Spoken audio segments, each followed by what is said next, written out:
কি কামটা নইলো আজকে সারাদিন আমার 5,000 টাকা গেছে গা বিমান উড়াইয়া একটা মায়ের জিততারি তাইলে একবার আমি বড় লোক টেয়ার তো একটা ব্যবস্থা করুন লাগবো দেখি বন্ধুটাই কিন্তু টেয়ারটা পাই নাকি না হলে আমার সাইকেলটা বেচালাই বন্ধু তুই একটা ব্যবস্থা কর আমার সাইকেলটা বেচা আমি একটা লোক দে নাহলে তুই কিনতে আমার শুধু 5,000 টাকা দিস চলে ছাড় দিলাম কিছু 10,000 টাকা সাইকেল 5,000 টাকা হইলে এটা তো আমি কিনা লাইম। হ্যাঁ বন্ধু তো আইতাছে একটা ব্যবস্থা করবো আমার হ্যাঁ বাইতে সাইকেলটা লই আই দিই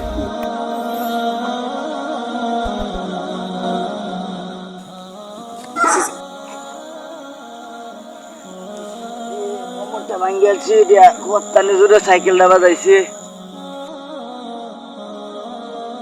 তুই কামটা কি করলে আমার বাইতে তুই ফেরা গেল ওডছি ওটা এরম ধরে কি সাইকেল চালা সাইকেলটা তো অনেক ভালাই আছে তাহলে আমি 5,000 টাকা দিয়ে যেতাম আমি 2,000 টাকা দেন আমি আর আমার 2-3,000 টাকা জরিমানা ধরাই দিচ্ছি ভাই আমরা যাই করো না আমার টেয়ারটা দিন আমার টেয়ার খুব দরকার সাইকেলটা তো ভালাই 10,000 টাকা সাইকেল 5,000 টাকা চাইছে 2,000 টাকা কিনে আছি চালাই দি কিরম দেখা যা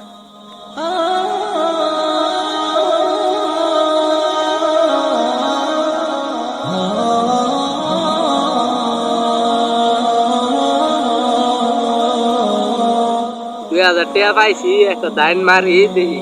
একদিনে যদি ভাগ্যে ভালো থাকে একদম 20,000 টাকা উঠতে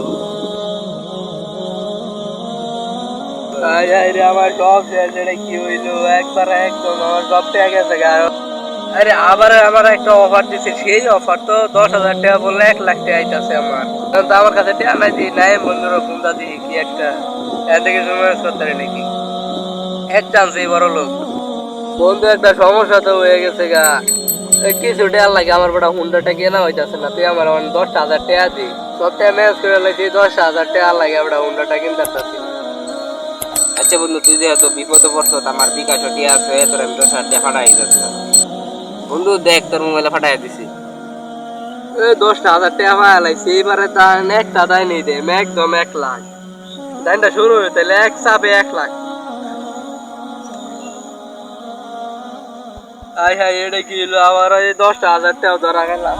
জুয়া কোনো পেশা নয়, কোনো ব্যবসাও নয়, কোনো স্বাবলম্বী হওয়ার পথও নয়, বরং টাকা হারানোর ঝুঁকি বেশি। কেউ সাময়িকভাবে জিতলেও সেই জয় মানুষকে আরো বেশি খেলতে উৎসাহ করতে পারে, আর তখনই শুরু হয় একের পর এক ক্ষতি। সঞ্চয় শেষ, পরিবারের টাকা নষ্ট।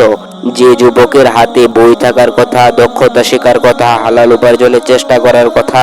তার হাতে যদি জুয়ার নেশা চলে আসে তার ভবিষ্যৎ ক্ষতিগ্রস্ত হতে পারে। তাই জুয়াকে সহজেই টাকা আয়ের পথ মনে করবেন না।